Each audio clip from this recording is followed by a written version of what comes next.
किसी भी चैप्टर में एटलीस्ट अब आप एनसीईआरटी, मेंस और एडवांस, ये तो बिल्कुल बेसिक है।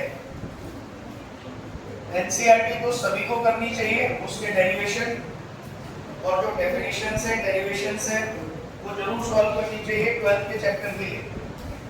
और ये मैं मानता हूँ कि अगर एक बार थ्योरी कंप्लीट हो गई है तो आप इजीली उसको मैनेज कर सकते हैं।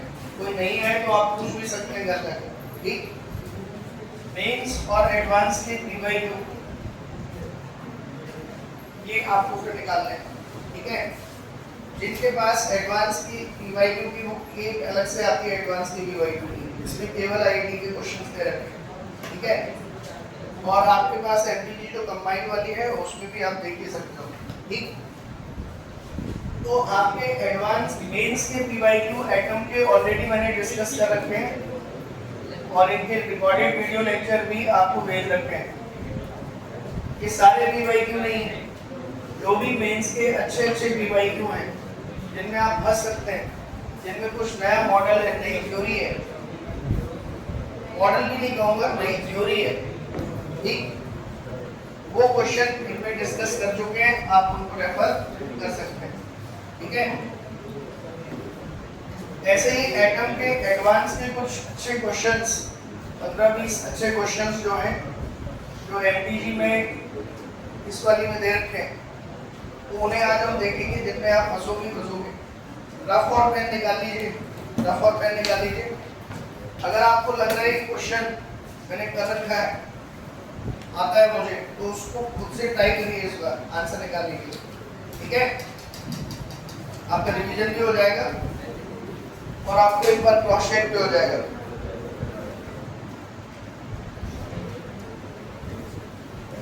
ये क्वेश्चन है, ध्यान सुनिए।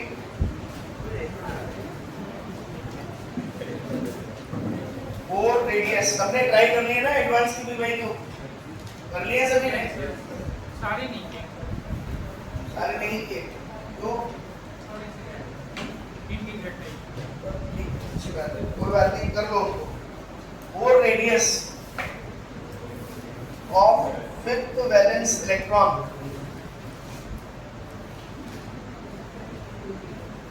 ऑफ फास्फोरस, आप नोट करना चाहे तो कर लेना। ऑफ फास्फोरस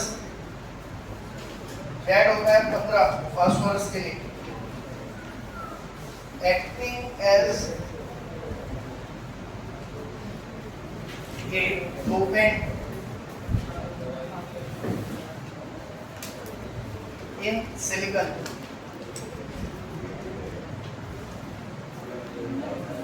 इलेक्ट्रिक कांस्टेंट है 12। अब ये लैंग्वेज पढ़ो आप, 1991 में आया था ये लैंग्वेज ही नहीं समझ आएगी आपको। 2-3 इसमें डाउट आएंगे आपको। पहली चीज, सर ये डोपेंट क्या होता है। दूसरा डाउट आएगा, सर बोर रेडियस निकालनी है, बोर रेडियस, और वो भी आप कह रहे हो सर फास्फोरस की निकालो।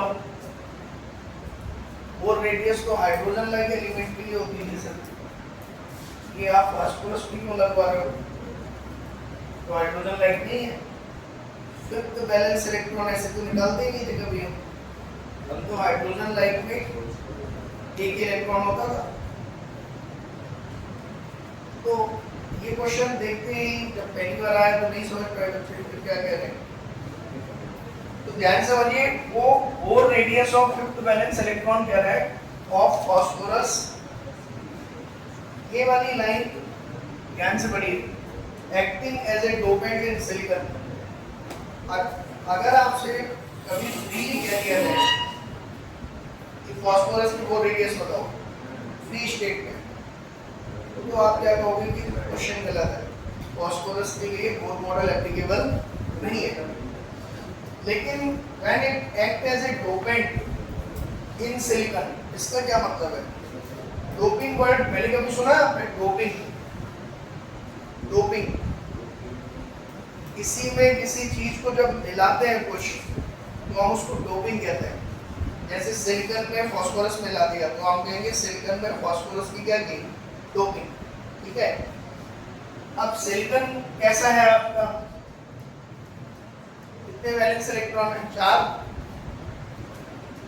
सिलिकॉन ऐसा देखने को मिलेगा आपको। इसके अंदर जब तुम फास्फोरस मिलाओगे तो फास्फोरस पेंटावैलेंट है, ऐसा है पेंटावैलेंट, तो एक एक्स्ट्रा इलेक्ट्रॉन रहता है इसमें। थोड़ा भी टेम्परेचर बढ़ाओगे तो ये इलेक्ट्रॉन, टेम्परेचर क्या, ये इलेक्ट्रॉन इस पे बाउंडेड है फास्फोरस पे, सुनो। अब ये जो एक्स्ट्रा इलेक्ट्रॉन है, ध्यान से देखें,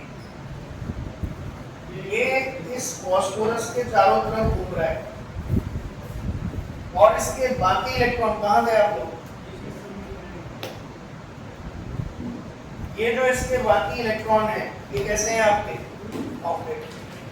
तो इसके पास घूमने के लिए केवल कितना इलेक्ट्रॉन है, एक।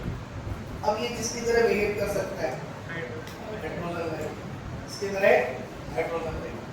तो इस सिचुएशन के लिए वो आपसे कह रहे हैं, अच्छा ये जब इलेक्ट्रॉन घूम रहा है तो ये जो मीडियम है इसका डाइलेक्ट्रिक कांस्टेंट एप्सिलॉन आर कितना दिया है, 12। तो आपसे कह रहा है कि बताओ इसका जो रेडियस है, बोर रेडियस है, वो कितनी है। तो फास्फोरस में एटॉमिक नंबर कितना है, 3। तो n की वैल्यू कितनी आएगी बताओ,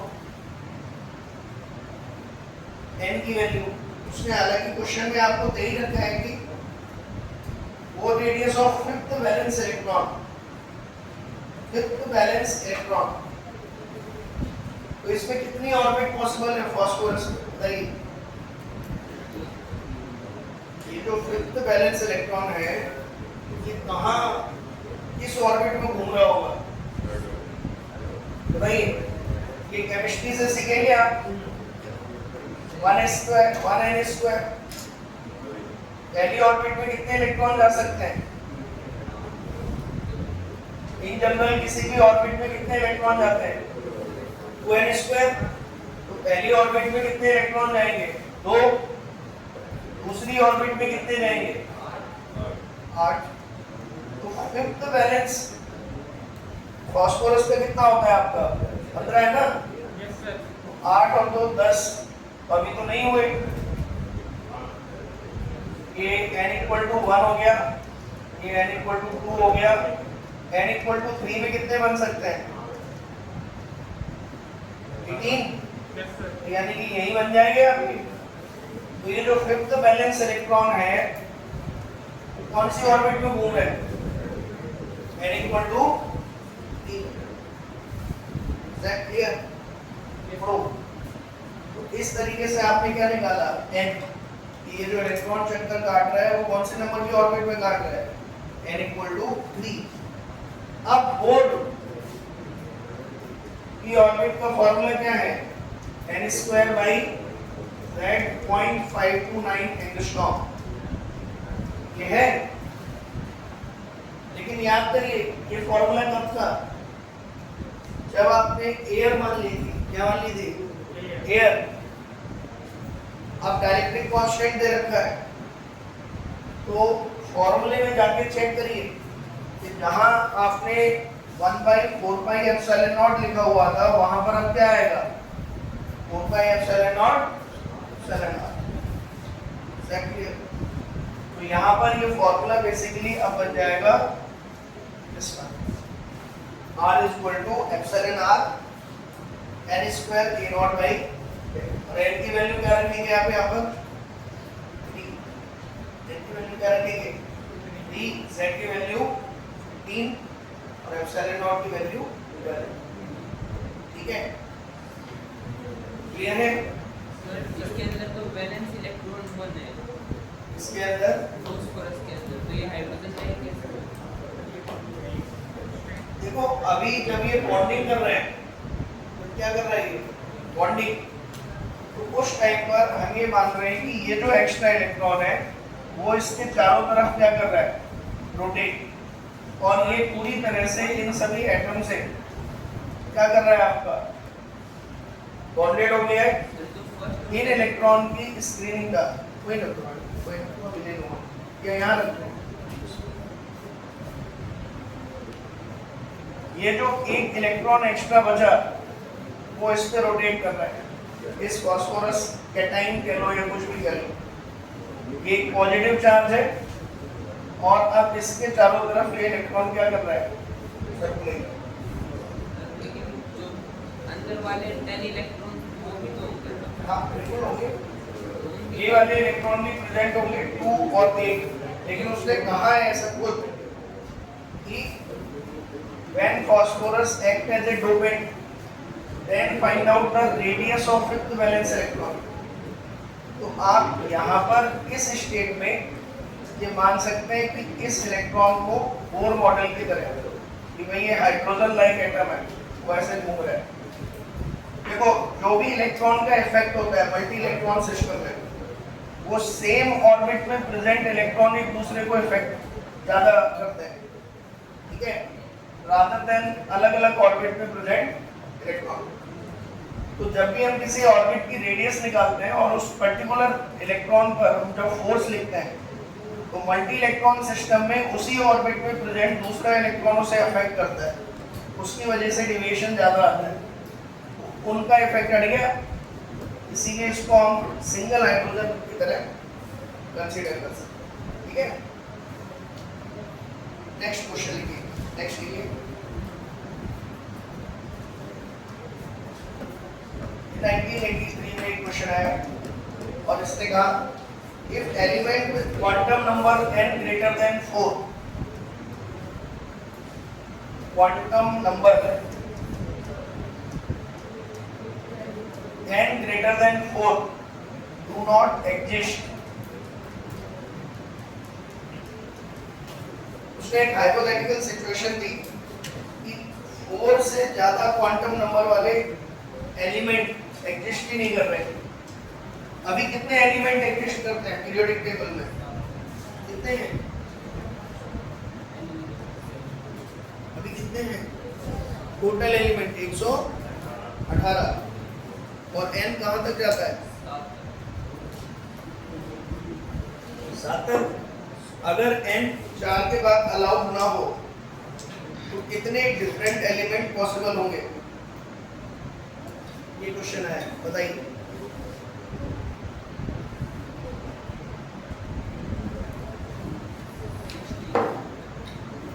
अगर ये कह दिया गया n greater than 4 quantum number does not exist, then how many different elements are possible?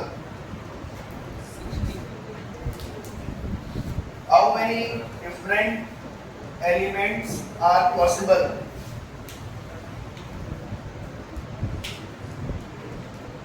बताइए। देखो मैं वही क्वेश्चन करा रहा हूँ, आप वाकई में सोच रहे कि सर पहले से ही करा दे रहे हैं तो हम सोचेंगे कैसे। मैं वही क्वेश्चन करा रहा हूँ जिसमें कोई नई थ्योरी या नया कंसेप्ट इन्वॉल्व हो रहा है, ठीक। बहुत सारे क्वेश्चन इसके बाद भी बचे हैं एडवांस के, जिन्हें आपको सोच सोच के करना है, उनमें कोई नई थ्योरी नहीं है पर सोचना है, ठीक है। तो ये तो वो क्वेश्चन है जो आप टाइम वेस्ट हो जाएगा अगर आप करोगे, क्योंकि आप पता ही नहीं होगा तो करोगे कैसे थ्योरी, ठीक है ना।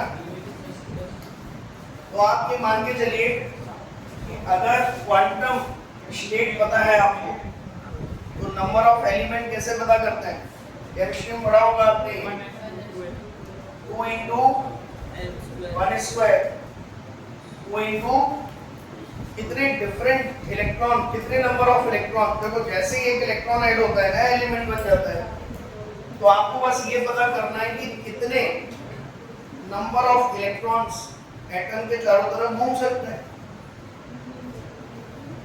पहली क्वांटम स्टेट कितने इलेक्ट्रॉन अलाउ करती है, 2। दूसरी क्वांटम स्टेट, कोई भी क्वांटम स्टेट कितने इलेक्ट्रॉन अलाउ करती है, 2n स्क्वायर। ये थ्योरी पता होनी चाहिए आपको। और जितने डिफरेंट इलेक्ट्रॉन आ जाएंगे उतने डिफरेंट एलिमेंट बन जाएंगे। सुनो, इलेक्ट्रॉन का बढ़ना मतलब एटॉमिक नंबर बढ़ना। तो यहाँ पे 2 into 3 का square plus 2 into 4 pi square। Total number of electron कितने बने? 2 प्लस 8 प्लस 18 प्लस 32 कितने बन गए?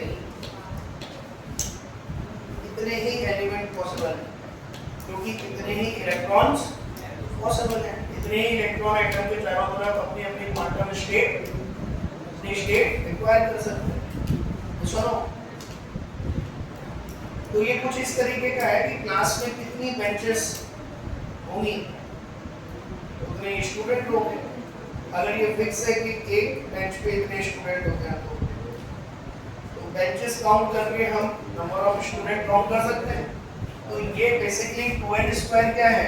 अवेलेबल सीट्स फॉर इलेक्ट्रॉन, और जितनी सीट होंगी उतने डिफरेंट टाइप के एलिमेंट बन जाएंगे।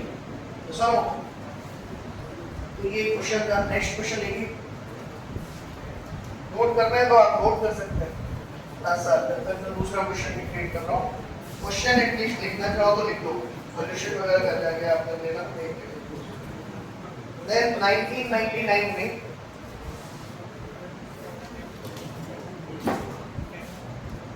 एक क्वेश्चन आया। जैसे आपने देखा होगा, कभी ऐसी न्यूज़ सुनी होगी, एक गैलेक्सी का पता चला है और वो इस स्पीड से जा रही है अर्थ से दूर, या अर्थ की तरफ एक गैलेक्सी आ रही है। सुना है ऐसे कभी न्यूज़? ऐसे न्यूज़ नहीं सुनते से आपको सीआर में इतने टाइप की न्यूज़ आती रहती है आजकल, है ना? ये दुर्भाग्य है आपके देश का कि कभी भी साइंटिफिक न्यूज़ नहीं आती है। अभी पद्म भूषण दिए गए, पद्म भूषण पता है आपको? पद्मश्री दिए गए, बांटे गए। किस किस को मिला? रोहित शर्मा और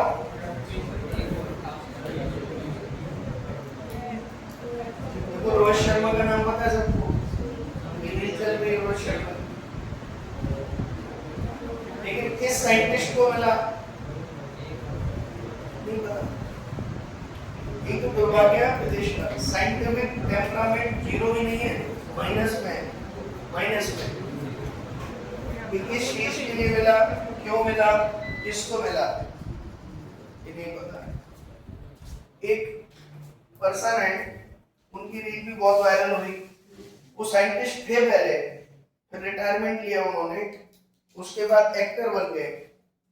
80 अब उनकी एज है 80 के अब, तो 60 तक वो साइंटिस्ट थे, फिर वो रिटायर हो गए, फिर वो एक्टर बन गए, और अब उनको एक्टिंग के लिए पद्मश्री मिला है।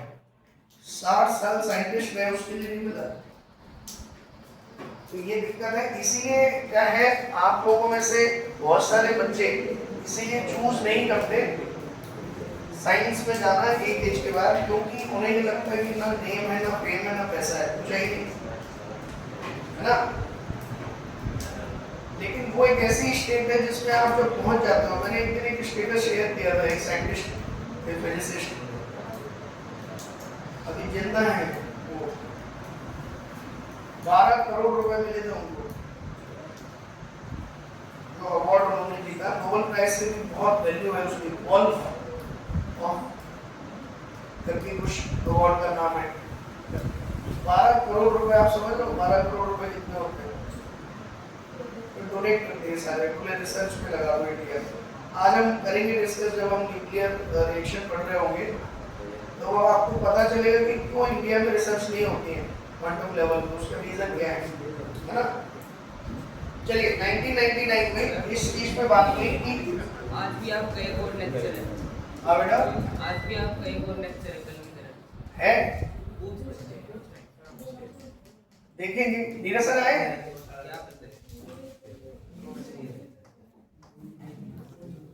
देखिए, स्पीड ऑफ गैलेक्सी आपके में न्यूमेरिकल कराएंगे, न्यूटन वाले में रिकॉर्ड कर देंगे, वो रिएक्शन वाला, न्यूक्लियर रिएक्शन वाला। देखिए स्पीड ऑफ गैलेक्सी कैसे मेजर करते हैं। 1999 में आया एडवांस में क्वेश्चन कि जो भी गैलेक्सी यूनिवर्स में होती हैं उनकी स्पीड को कैसे मेजर किया जाता है। तो let me give you a data. Data कैसे है कि ये आपकी अर्थ है, दिस इज अर्थ, ये शायद किसी ने डिस्कस भी किया था मेरे से, लक्ष्य है आपने डाउट पूछा था। ये अर्थ है और ये गैलेक्सी है, ठीक है। जो अर्थ से खड़े होकर हम देख रहे हैं, अर्थ के रेस्पेक्ट में देख रहे हैं। अब होता क्या है कि ये तो दिखाई भी नहीं देती, स्पीड कैसे पता करेंगे? एनी आइडिया कैसे पता करते होंगे? टेलीस्कोप लगा के सर, टेलीस्कोप से तो दिख जाएगी, खूब अच्छा बना लोगे तो, लेकिन स्पीड कैसे पता करेंगे? How to find the speed? सोचो, ये जो उल्का पिंड गिरते हैं या चीजें आती हैं, ये कैसे, ये स्पीड कैसे पता करते हैं? कोई फॉरेन पार्टिकल आ रहा है हमारी अर्थ पर, या कोई प्लेनेट आ रहा है हमारी अर्थ पर, उसकी स्पीड कैसे मेजर करते होंगे? गैलेक्सीज की स्पीड मेजर करने का जो तरीका है वो क्या है? इसीलिए न्यूमेरिकल सिखाते हैं आपको। न्यूमेरिकल केवल न्यूमेरिकल नहीं होते। उन्होंने कहा कि इस गैलेक्सी से एक रेडिएशन बाहर आ रही है और उस रेडिएशन का नाम है एच अल्फा। एच अल्फा याद है आपको कौन सी रेडिएशन थी? एच अल्फा बामर सीरीज में, हाइड्रोजन के स्पेक्ट्रम में जब बामर सीरीज, याद करिए, n इज इक्वल टू 3 से n इज इक्वल टू 2 में जब ट्रांजिशन होता है तो एक रेडिएशन बाहर निकलती है, इसको हम क्या बोलते हैं? H alpha.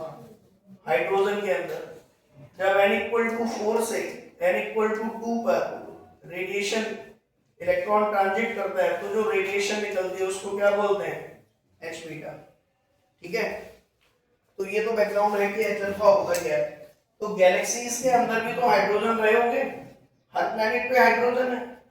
तो इन गैलेक्सीज के अंदर जो एटमॉस्फेयर में या जहां कहीं भी हाइड्रोजन से निकलने वाली रेडिएशन एच अल्फा, इस एच अल्फा की वेवलेंथ को जब अर्थ पे खड़े आदमी ने रिकॉर्ड किया, क्या किया? रिकॉर्ड, तो उसको इसकी वैल्यू कितनी मिली? इसकी वैल्यू मिली उसको, let suppose lambda apparent. Lambda apparent, why I am calling it lambda apparent? क्योंकि अर्थ पे जब हमने मेजर किया एच अल्फा अर्थ पर, तो अर्थ पर तो इसकी वैल्यू आती है h alpha is equal to lambda naught, और इसकी वैल्यू भी डेटा अगर आप देखोगे तो ये होती है 656 नैनोमीटर। तो अर्थ पे एच अल्फा इतना है वेवलेंथ इसकी, लेकिन गैलेक्सी से आने वाली एच अल्फा की रेडिएशन जब मेजर की तो वो लैम्डा एपरेंट कुछ और ही मिली, 756 नैनोमीटर, बड़ी हुई मिली। ये देखा गया प्रैक्टिकली ऐसे। तो ये कैसे पॉसिबल है सर? भाई एनर्जी तो फिक्स है, n इक्वल टू 3 और n इक्वल टू 2 की एनर्जी तो फिक्स है। ऐसा थोड़ी गैलेक्सी में जाके n इक्वल टू 3 की एनर्जी अलग होगी, हाइड्रोजन तो सेम ही है। फिर ऐसा क्यों हो रहा है कि इस गैलेक्सी से आने वाली एच अल्फा रेडिएशन की वेवलेंथ अलग है और यहाँ पर डिफरेंट अपीयर हो रही है, और अर्थ पर जब एच अल्फा रेडिएशन देख रहे हैं तो अलग आ रही है? तो वेवलेंथ का अलग अपीयर होना, इसको किसने स्टडी किया? शुरुआत में तो जब तक डॉपलर नहीं आए थे तो ये जो बिहेवियर है, लोगों ने कहा कि देखो ये तो देखा जा रहा है ऐसा, हमें इसका रीजन नहीं पता। तो जब किसी चीज का रीजन नहीं पता होता है तो फिर उस ऑब्जर्वेशन को हम क्या बोल देते हैं? लॉ। तो शुरुआत में हबल एक्सपेंशन लॉ, हबल एक साइंटिस्ट हुए, उन्होंने ये कह दिया कि देखो मैंने ये देखा है कि रेडिएशन जो आ रही है उनकी वेवलेंथ अलग आ रही है। तो ये साइंटिस्ट थे हबल, और इन्होंने एक लॉ दिया, हबल एक्सपेंशन लॉ। ठीक है, और ये लॉ क्या दिया इन्होंने? B is equal to Z into C, B is equal to Z into C, और ये ऑब्जर्वेशन के बेस पे दिया है इन्होंने। Z को बोलते हैं हबल कांस्टेंट। हबल कांस्टेंट, और c है आपकी स्पीड ऑफ लाइट 3 × 10⁸, और v है स्पीड ऑफ गैलेक्सी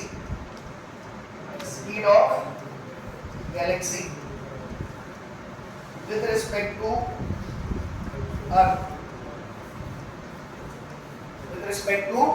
अर्थ और इस लॉ में उन्होंने ये बताया कि अगर z की वैल्यू पॉजिटिव है या lambda apparent is greater than lambda earth, तो हम ये कहेंगे कि जो गैलेक्सी है वो दूर जा रही है, गैलेक्सी इज मूविंग अवे,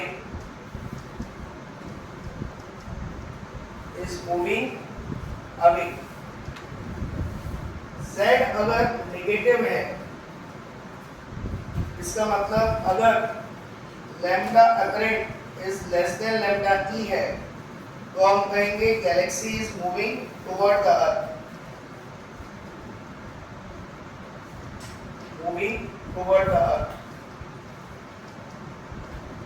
अब ये उसमें बहुत सारे ऑब्जर्वेशन करके दिए।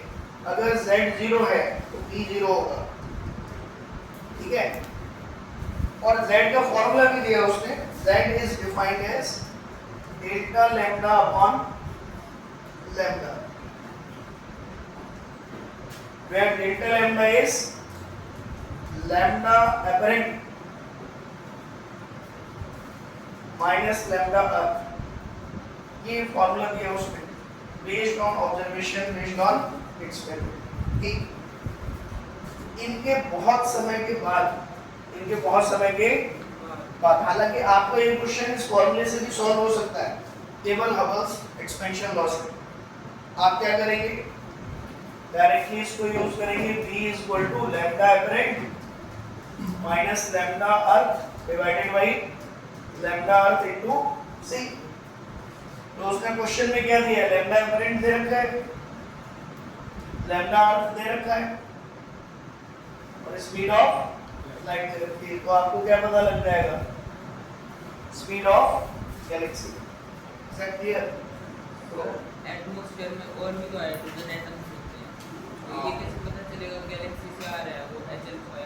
ये डिटरमिन करते हैं बेस्ड ऑन आपने कहाँ पे फिल्टर लगा रखा है, कितनी देर में रेडिएशन आ रही है, उसके टाइम ऑफ रिसीविंग पे भी बहुत सारे फैक्टर से वो डिसाइड करते हैं।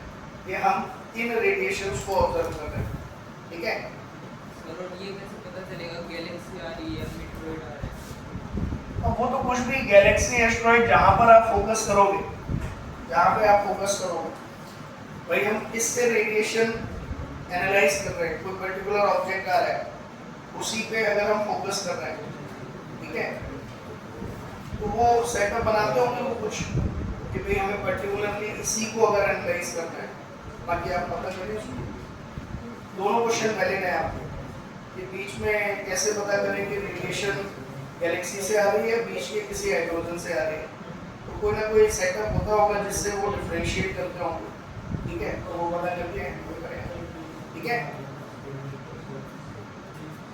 अब देखिए ध्यान से, डॉपलर इफेक्ट आपने 11th क्लास में पढ़ा है, तो हम तो इसको डॉपलर इफेक्ट से डिराइव करने की कोशिश करेंगे। ये जो फॉर्मूला आया है v equal to lambda apparent minus lambda e divided by lambda e into c। हमें नहीं पता ना हबल्स एक्सपेंशन लॉ क्या होता है, हम तो डॉपलर इफेक्ट जानते हैं।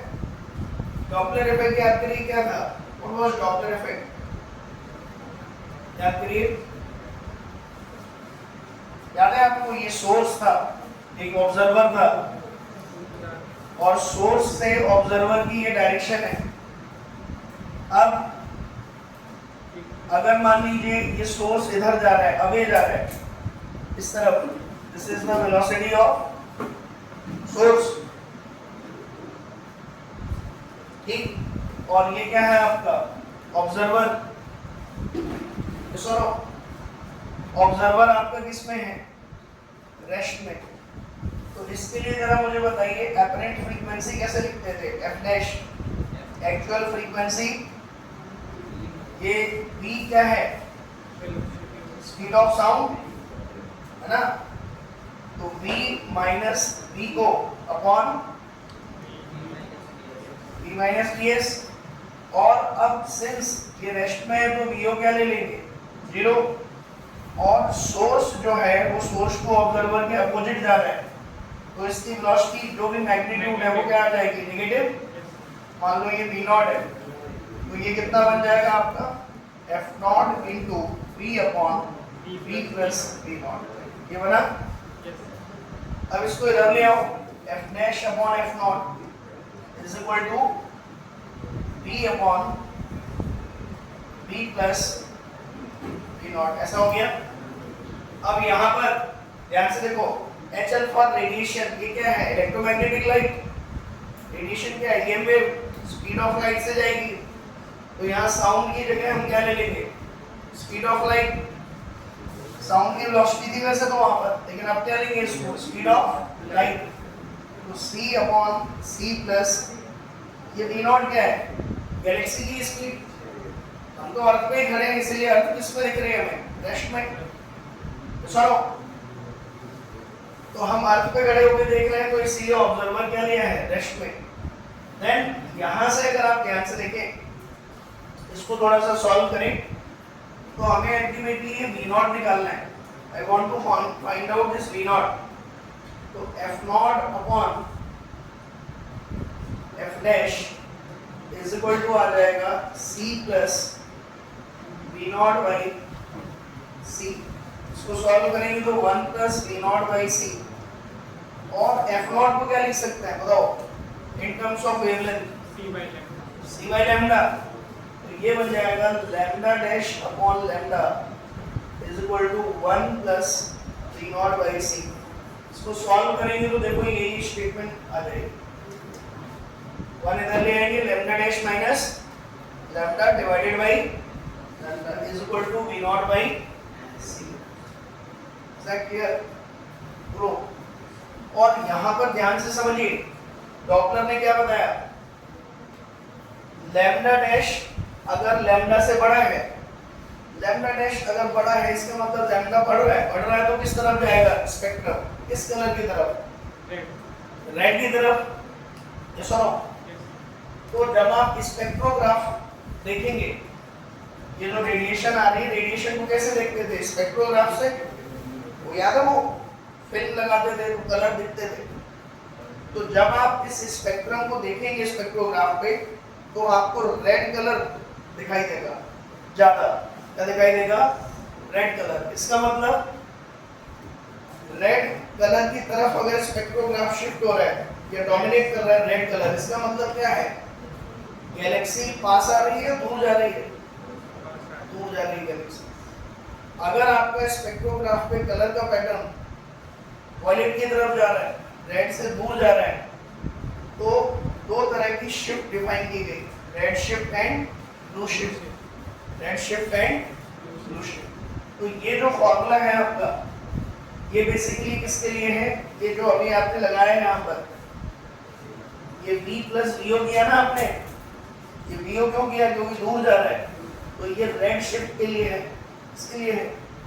ब्लू शिफ्ट के लिए यहाँ क्या आ जाएगा, v माइनस v नॉट, लेकिन उसको भी जब आप सॉल्व करेंगे तो केवल प्लस माइनस का अंतर आएगा, इसका अंतर आएगा प्लस माइनस का। आप ये देखेंगे कि अगर रेड शिफ्ट हो रही है तो ये फॉर्मूला है, गैलेक्सी दूर जा रही है, और अगर ब्लू शिफ्ट के लिए, ब्लू शिफ्ट मतलब अगर गैलेक्सी पास में आ रही है, तो वो ये फॉर्मूला बन जाता है, lambda E minus lambda apparent divided by lambda into C. वहां पर जो वेवलेंथ रिसीव होगी वो कम होगी as compared to the earth wavelength. Clear? ये 1999 का क्वेश्चन है जो आपको गैलेक्सीज की स्पीड मेजर करना सिखा रहा है। ठीक है, भाई हो आप क्लियर हो गई? कर लेंगे क्वेश्चन जनरेशन का। ये सिर्फ हाइड्रोजन स्पेक्ट्रम यूज क्यों, हाइड्रोजन स्पेक्ट्रम विजिबल रहा होगा इसलिए ये एक रीजन हो सकता है। क्या हो सकता है, आज की डेट में ऐसे इक्विपमेंट हो जो इंफ्रारेड भी मेजर कर ले रहे हो, लिखते चलो एक क्वेश्चन, तुम लिखते नहीं क्वेश्चन तो फिर तुम भूल जाते हो। कल तुमने जो क्वेश्चन क्लास में पूछे थे लिखे थे, फिर घर जाके सोचे नहीं, इसलिए क्वेश्चन लिखो और उनको सर्च करो। ये पता है आदत क्यों होती है? क्योंकि हम चाहते हैं बस हमें अभी आया, हमें अभी पता चल जाए, लेकिन इनको लिखो और ढूंढो, ठीक है। नेक्स्ट देखिए, इसका क्वेश्चन है HL5 क्यों यूज कर रहे हैं? HL5 को यूज किया, कोई और रेडिएशन ले लेते, लाइमन पामर ही क्यों यूज कर रहे हैं, लाइमन पास्चन ये ले लेते, ठीक है। अब इनके एक्सपेक्टेड आंसर क्या हो सकते हैं? कि हो सकता है इन रेडिएशन की एनर्जी ही डिटेक्टेबल हो, इंस्ट्रूमेंट इन्हीं को ही डिटेक्ट कर पा रहे हो, उस तरीके के इंस्ट्रूमेंट बने हो, बाकी की एनर्जी हो सकता है बीच में ही खत्म हो जाती हो, या उनको रिकॉर्ड करने वाले इंस्ट्रूमेंट एप्रोप्रिएटली प्रेजेंट ना हो। तो पता करो आप why HL5 is used, why it cannot be used other Cs। हाँ, गैलेक्सी की स्पीड कांस्टेंट होती है। गैलेक्सी की स्पीड जिस पर्टिकुलर मोमेंट पे आपने लैम्डा मेजरमेंट किया और उस टाइम पे जो स्पीड निकल के आई वो ये है। अब उसके बाद क्या हुआ, क्या रहेगी, या हो सकता है एक पर्टिकुलर अगर डेटा सेम आ रहा हो वेवलेंथ पर तो आप ये कहेंगे कि कांस्टेंट स्पीड से जा रही है। वो सारा कुछ रेडिएशन पे जो रिकॉर्ड हो रहा है उस पर डिपेंड करेगा कि अगर बदल रही है तो ठीक है। कुछ गैलेक्सी एक्सेलरेट भी हो सकती है, कुछ गैलेक्सी कांस्टेंट स्पीड से भी जा सकती है। ऐसा कोई थंब रूल नहीं है कि गैलेक्सी जो हमसे दूर जा रही है वो हमेशा कांस्टेंट स्पीड से ही जाएगी। हाँ, ये एक ट्रेंड है जो कहा जाता है कि हमारा यूनिवर्स कंटिन्यूअसली एक्सपैंड हो रहा है, कॉन्ट्रैक्ट नहीं हो रहा, कंटिन्यूअसली क्या हो रहा है, एक्सपैंड। हाँ बताओ सर, जैसे गैलेक्सीज का लिख लो, ये लिख लो। अब आपको क्या करना है, घर जाके देखना है कौन कौन सी गैलेक्सीज हैं जो कांस्टेंट स्पीड से जा रही है, कौन सी गैलेक्सी है जो वेरिएबल स्पीड से जा रही है। आपके दिमाग में जो क्वेश्चन आ रहे हैं उनको लिखते चलो और फिर उनको ढूंढते चलो, समझ लो। हाँ बताओ सर, जैसे गैलेक्सी का डिस्टेंस निकालते हैं, गैलेक्सीज तो हमसे लाइट ईयर दूर रहती है, तो जब तक उनकी एक काम करो, लिखो इन क्वेश्चन को। मैं क्लास का टाइम अभी नहीं जाने देना चाह रहा हूँ, जो क्वेश्चन आपके मन में आ रहा है इसको लिखो, लिखो अपना एक क्वेश्चन। फिर क्या करेंगे आप, ये क्वेश्चन लिखेंगे और मुझे क्लास के बाद व्हाट्सएप करेंगे, ठीक, ताकि हम उसको अच्छे से सर्च कर पाएँ, देख पाएँ कि जेन्युइन आंसर आपका बन पाए। नहीं तो क्या होगा, अभी आप रैंडमली कोई थॉट बनाएंगे, कुछ पूछेंगे, मुझे भी आधा अधूरा ज्ञान होगा उसका और हम गैस करते रहेंगे ऐसा होता होगा वैसा होता होगा, उससे एक फ्रूटफुल टाइम हमारा यूज नहीं हो पाएगा।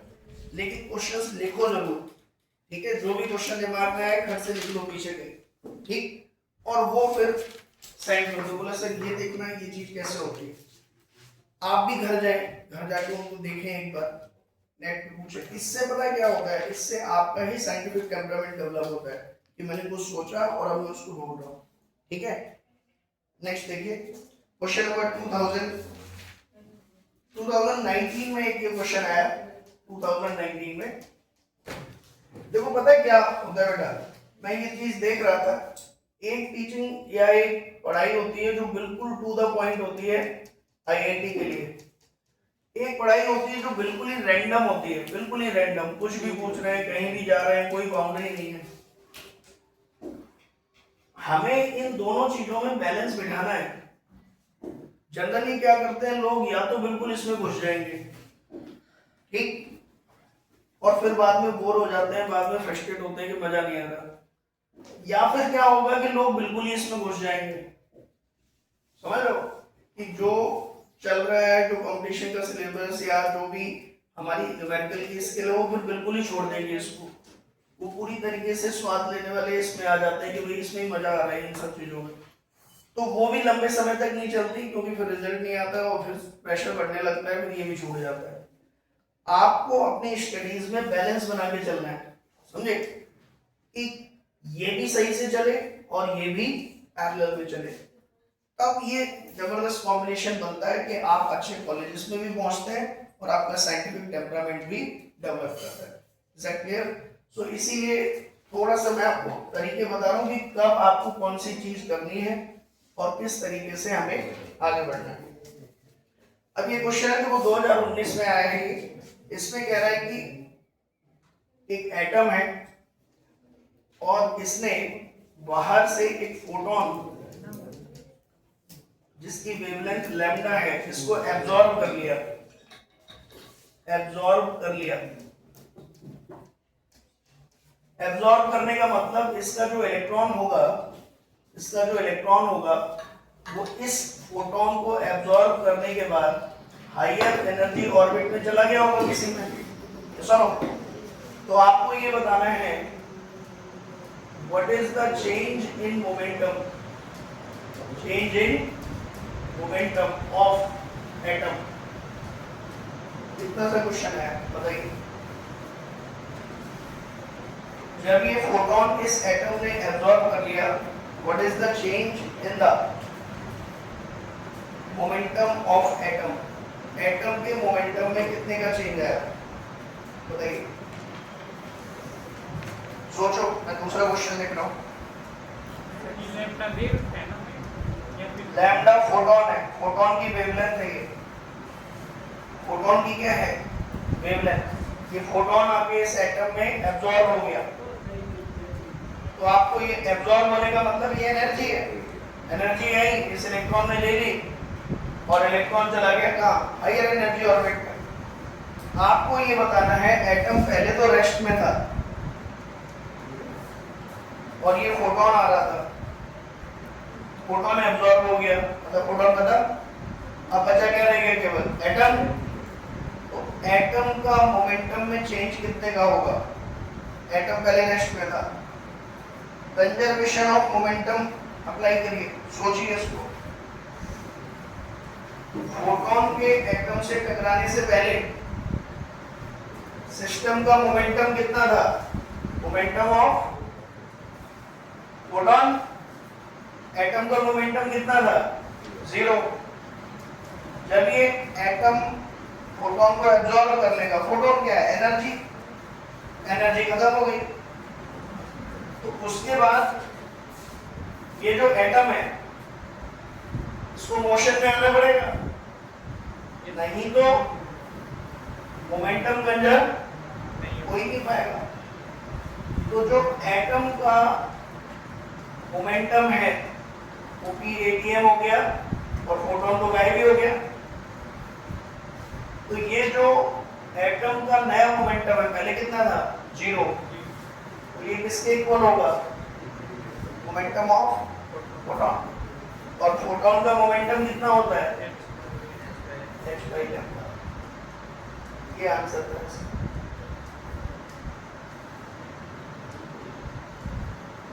क्लियर है? तो एटम के साथ फोटोन का इंटरेक्शन, आपको conservation of energy and conservation of momentum, ये दो प्रिंसिपल ध्यान रखने हैं। अभी बहुत सारे क्वेश्चन आएंगे इसमें, ठीक। नेक्स्ट क्वेश्चन, फोटोन की एनर्जी जरूरी है, वो एटम को मूव करवाने नहीं चाहिए। हाँ देखो एक चीज और समझो यहाँ पर थोड़ा सा, interaction of photon and electron. जैसे ये एक एटम है, समझो इधर, आगे न्यूमेरिकल में भी मिलेगा।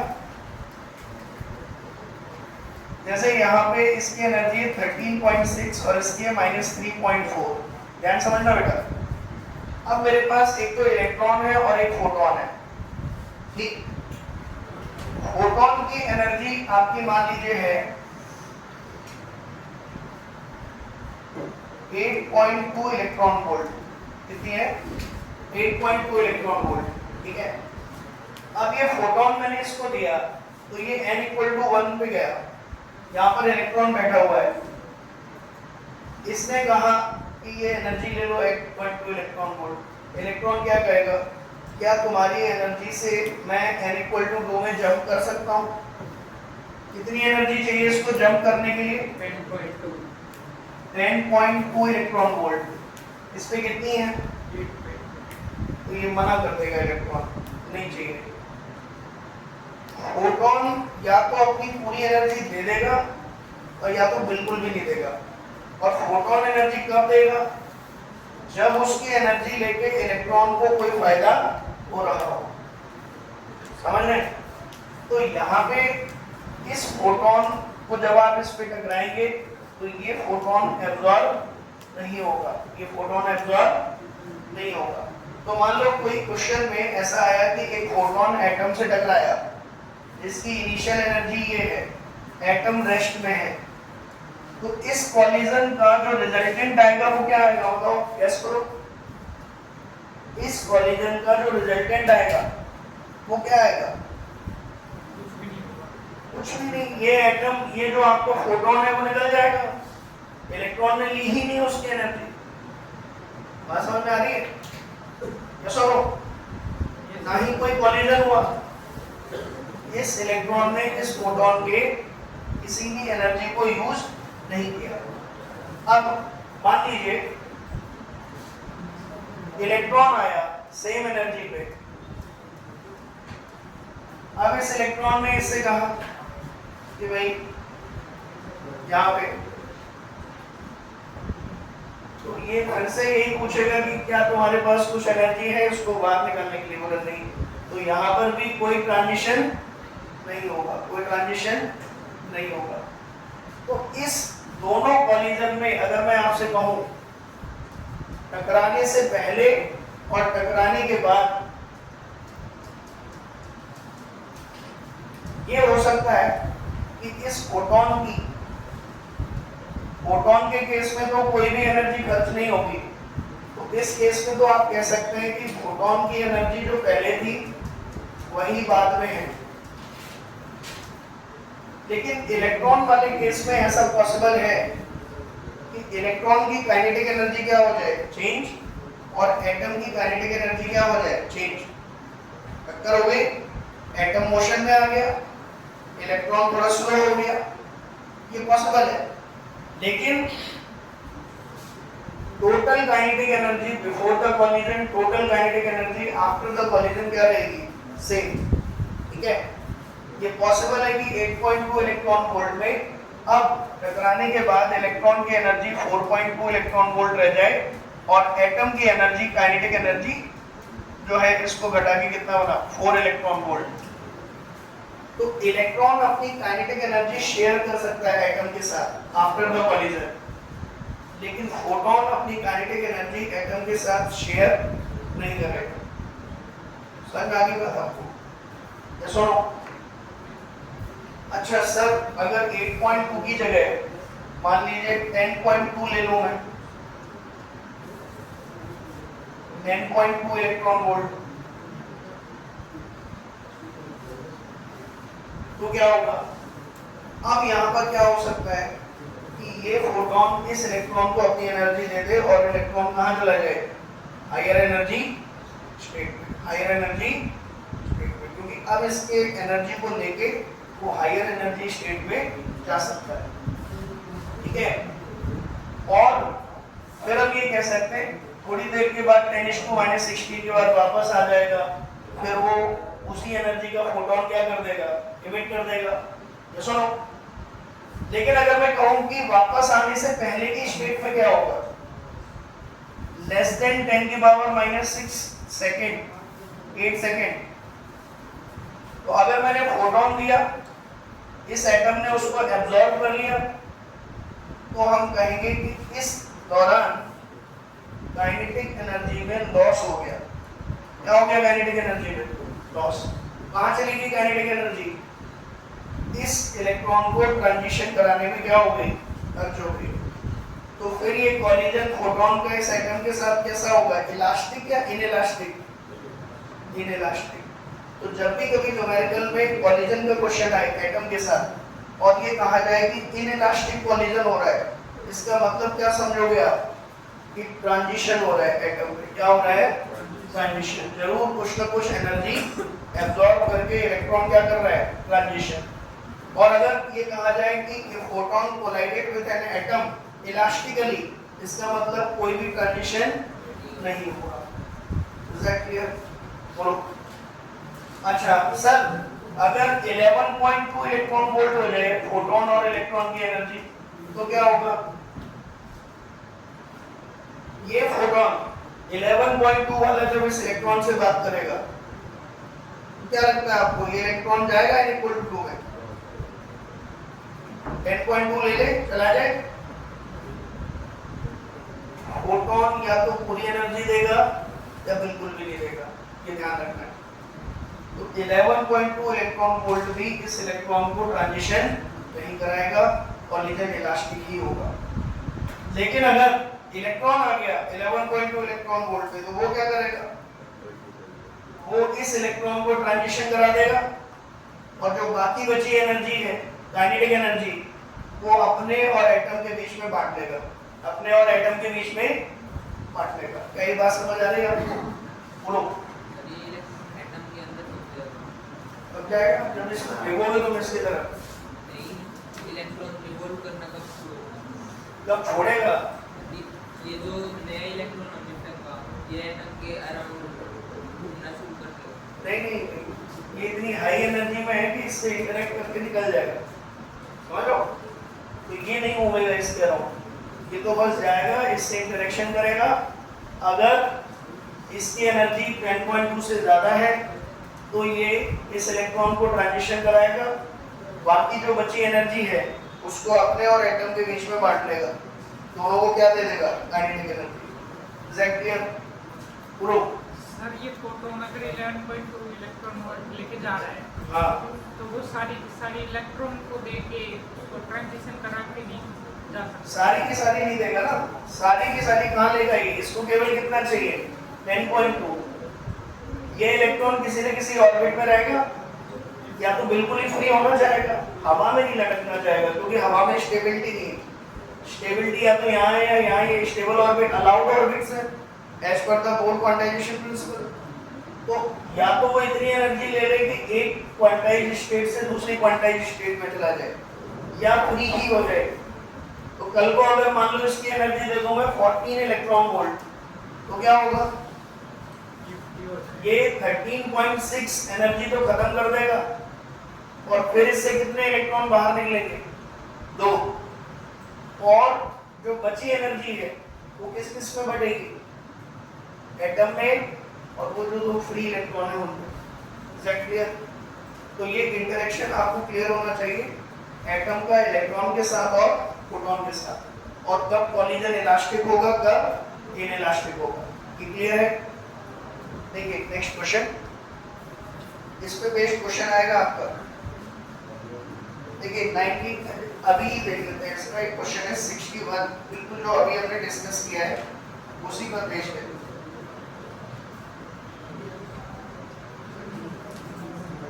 देखिए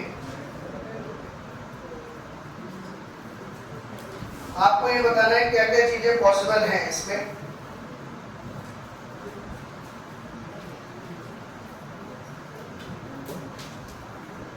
लैंग्वेज सुनो ध्यान से, 2005 में आया है ये क्वेश्चन।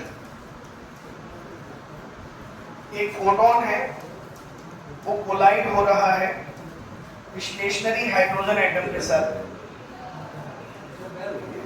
हो गई आवाज आई बेटा? करते सर कर दो।